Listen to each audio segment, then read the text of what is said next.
Hello there, and welcome to this week's episode of Gina Gardiner Friends. You know, as you look around the world, there are such a growth of people who are struggling with mental ill health. Suicide has become a real worry, and in the UK alone, it's the single most common reason for death in men under 48, which is a scary statistic. My guest today, and Mark Anthony King, is someone who has lived experience of dealing with a whole range of issues, and he is now working as an advocate for people who have mental health issues. And I'm so thrilled to invite him onto the show. We've spoken a number of times before. And, if you are someone who's struggling with mental ill health, or you have someone in your family, you really need to be listening to this. So Mark, thank you very, very much for joining me. Oh, thank you so much for inviting me. It's always an honor to be here, and I'm a tremendous fan of what you do, and let's get into it. Brilliant. So before we get started, share your story, because I think that gives a powerful platform from which everything else grows, because you know your stuff. Yeah, we talked about the oversaturation of theory, and there's something to be said about somebody who experienced something firsthand and then can talk about it. I like to say I wouldn't hire a fitness coach who never struggled with obesity in their life, because there's no relatability. So I know that there's a lot of individuals growing up right now in the school system, and adults as well, struggling with mental health issues. And my heart goes out to you. I was one of you at one point in my life. I wasn't supposed to be born. They say the attacks on your life can start at conception. That was the case for me. My mother went in to get an ultrasound, and she went in to have her amniotic fluid measured and tested. And the results were appalling, such that the doctor called her into the office and said, "Listen, I'm going to be blunt with you. Your child is going to be born with severe mental health issues, severe mental retardation, and grotesque physical deformities. He's going to be a vegetable."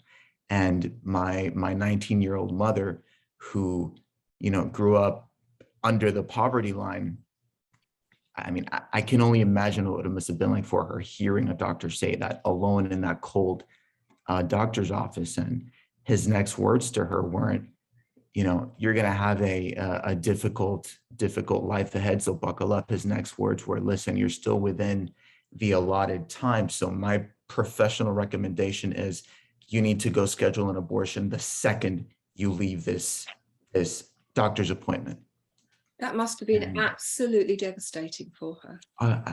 She's my guardian angel, because for a 19-year-old, tremendously impoverished Hispanic woman, to hear that and say, "No, I'm going to love," I still get a bit emotional talking about this, "I'm going to love this child, even though it's going to make my life worse in every way, shape, and form." She's my guardian angel. And as time went on, the attacks continued. It would start in the form of what we're talking about today, mental health issues. I would be diagnosed with attention deficit hyperactivity disorder. I'd then be diagnosed with autism.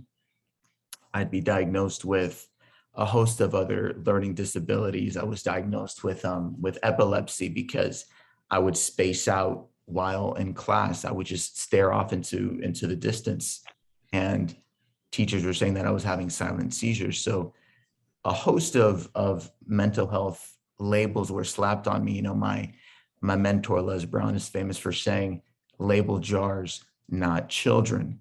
And I can't stress that enough. Say it again, because I think it is really important. Label jars, not children. There's something called the Pygmalion effect, if everyone's familiar with it, where you're going to live up to the expectations and the labels that are given to you by your peer group.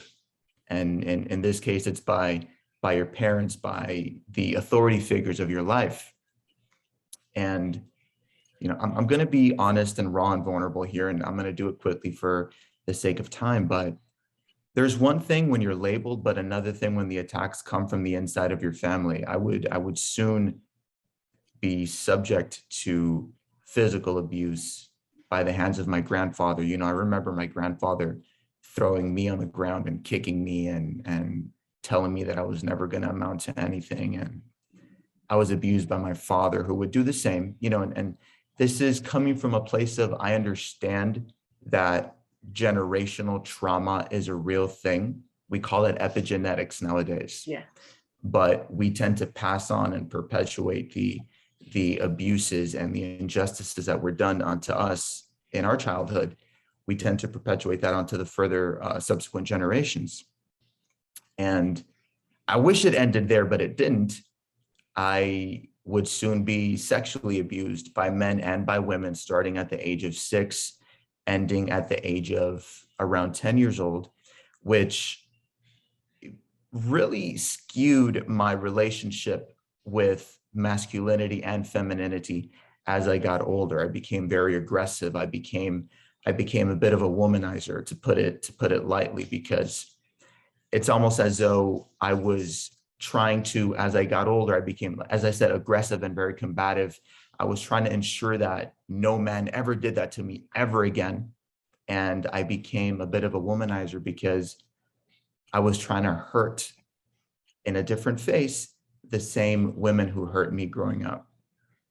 And that's some, pardon? I'm sorry to interrupt you, but when I think about children now going through traumas, and I've met many, and many people who've been on the show and who are booked to be on the show have been through the most awful trauma and abuse, sadly. Yeah. I'm really interested, and I know we've got such a shortage of time, what turned things around for you?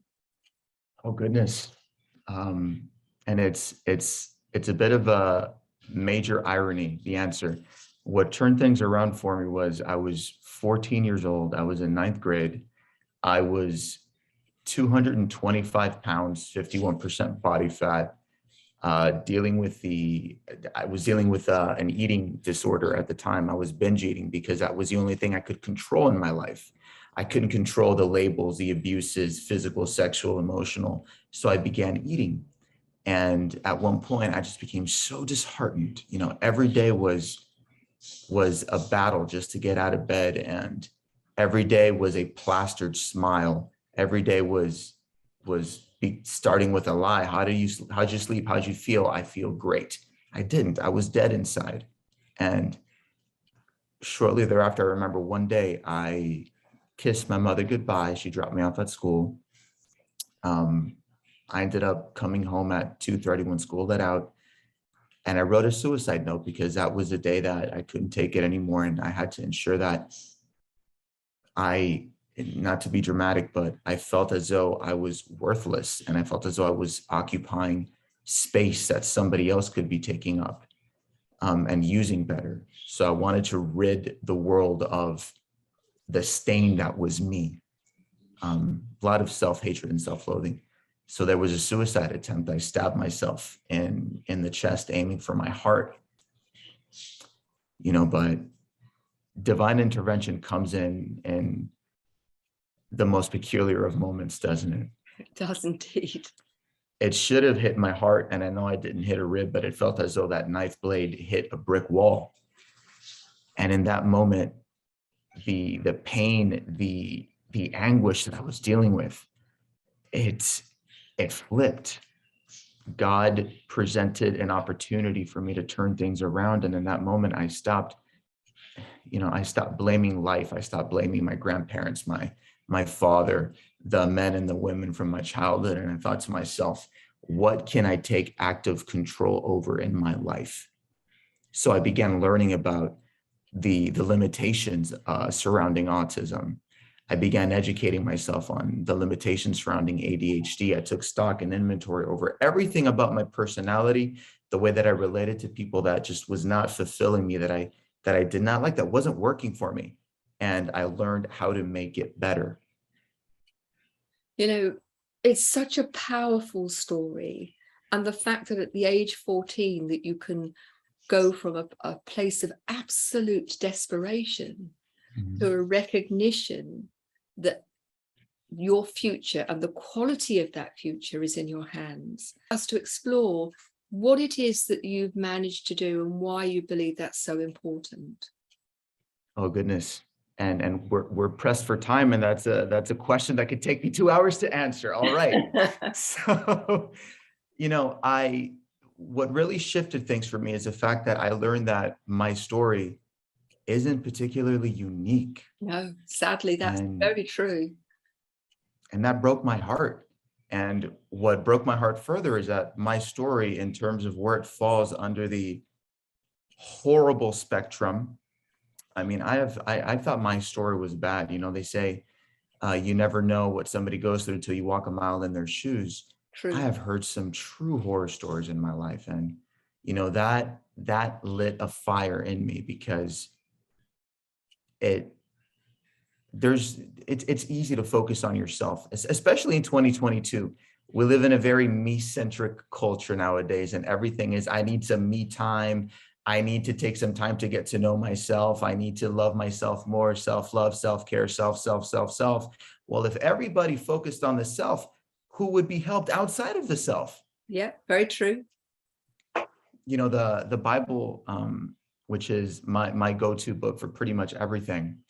Christ said to love God above all else and to love your neighbor like you love yourself. So if we look at the hierarchy of importance, it's God, neighbor, and self. So we're supposed to. I just want to add a caveat. It's interesting because I was talking to a client before we recorded this show. Yeah. And what came across is that she helps everybody else, but actually she doesn't treat her neighbors as she does herself. She treats herself very badly. She treats everybody else really well, and everything is in service. So for me, part of this is my interpretation of that is treat yourself well, not indulgently. Have a great relationship with yourself where you understand your strengths and your weaknesses, but that you're not judgmental and you're not destructively critical. And then you can work to be your best self. And when you've got that great relationship with yourself, then that should be something that is reflected in every relationship that you have outside yourself. Oh, absolutely. And you hit the nail on the head. Loving yourself doesn't mean indulging all your vices. More often than not, the indulgence of vice is a means of disconnecting from the reality of the situation. Absolutely. Be it circumstantial, or be it the trauma that we're trying to continue to bury and suppress. Yeah. I just felt it was important for people listening to this, particularly. I think we're going through a period in life where you're absolutely right that the me has become disproportionately important, but I think it's the me in terms of the ego, not the me in terms of can I be my best self. Yeah. Because when you're being your best self, you don't need to be boastful, you don't need to be indulgent. You're loving to yourself, so you treat yourself well. But also, if you're loving to yourself, you don't need to be critical to other people. You don't need to abuse other people, because my belief, and I'd be interested in yours, is that people who engage in that don't feel good about themselves. They're doing it in some way to help them feel better about themselves. And of course, it doesn't work. So they engage more and more. But anyway, I'd be interested in your thoughts. I completely agree. I can tell you that as a man, testosterone is an interesting thing to navigate, and we tend to the metric by which we used to measure how manly we are is typically in aggressiveness and in assertiveness and in our ability to physically dominate another man. But interestingly enough, I can say that when I felt the best about myself, when I have really done the internal work, when I have prayed, when I have surrendered, when I submitted, when I have humbled myself before God, that is when I feel least combative, most generous, not just with my time and with my money, but with my words, with my compassion. I think that's So such a that, powerful message to get out there. You don't yeah, need to be competitive. It's not about I need to beat you or I need to be seen to be right. You can allow yourself to be connected not only with yourself and with source, but also with other people. absolutely. And why compete? You know, when God said we are all wonderfully and uniquely made, I always say that if we're going to compete, and I've been living by this for over 15 years now, compete with who you were yesterday. Yeah. Take the qualities about yourself that you love the most, your God-given attributes and virtues, and say, how can I use everything that God gave me today more deliberately, more effectively, more consistently than I did yesterday? Tell me, what is it you're doing? How are you utilizing that dreadful experience to help others? Well, there are times in life when we're just seemingly thrown into something. Like we talked about earlier, initially it became, how do I navigate my own trauma? How do I break free from that stigma of, and it's still a cultural stigma in 2022. You know, my suicide attempt was in 2004. It's 2022 and it's still a stigma. It's still not okay to not be okay. Yeah. So using everything that I endured as a child, the education, the 18-year education that I've thrown myself at in terms of behavioral science, mental health, Gestalt therapy, Ericksonian therapy, strategic intervention, neurolinguistic programming, timeline therapy, and a host of other things. I began using that to coach people individually, just on a one-on-one basis, because I love people and I love that personal connection that we can make. Ultimately, I was in a place where I understood that there's limitations between coaching one person at a time and wanting to make a big impact. You know, change happens one person at a time, but we need to accelerate this. As you said, there's an epidemic in the UK. There's an epidemic in the US too, with mental health crisis and with suicide, where they're projecting that by the year, I think 2033, suicide is going to be the second leading cause of death in America, next to cancer and heart disease. I can't sit idly by and just let that happen. So this shifted and became hosting events.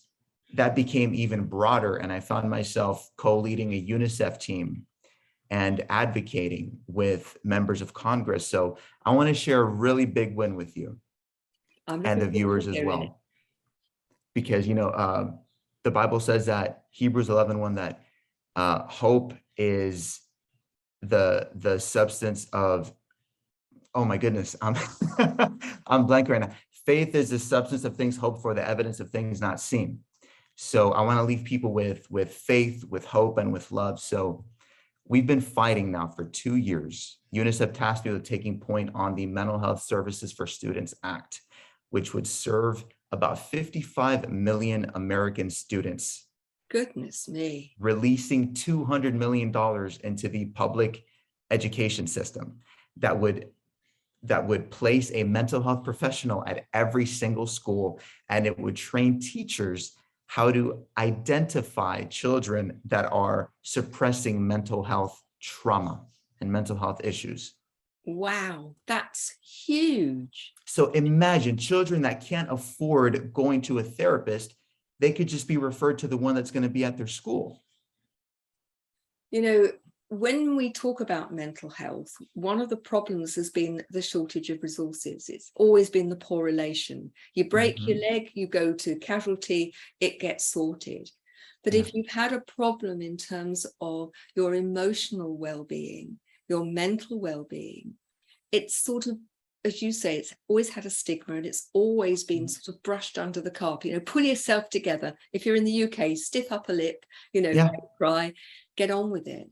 And I just think that when you talk about the resources that you've helped to release, if you get these problems when they're early, then you are going to be able to deal with them and solve them so much more easily than if they've become entrenched over decades. Oh yes, it's like a weed that continues taking hold, and like any beautiful impact that you want to have, there's going to be an obstacle. I'd love to say that we presented, and I spoke to the first year about 15 different members of the House of Representatives and of the Senate. Same situation year number two, except the first year I got into a fight with a particular senator's office who didn't see the value in investing in mental health for students in America. And when I say there was a battle, I mean, there was a major battle where UNICEF tried to silence me, the office tried to silence me. It was just attack after attack after attack.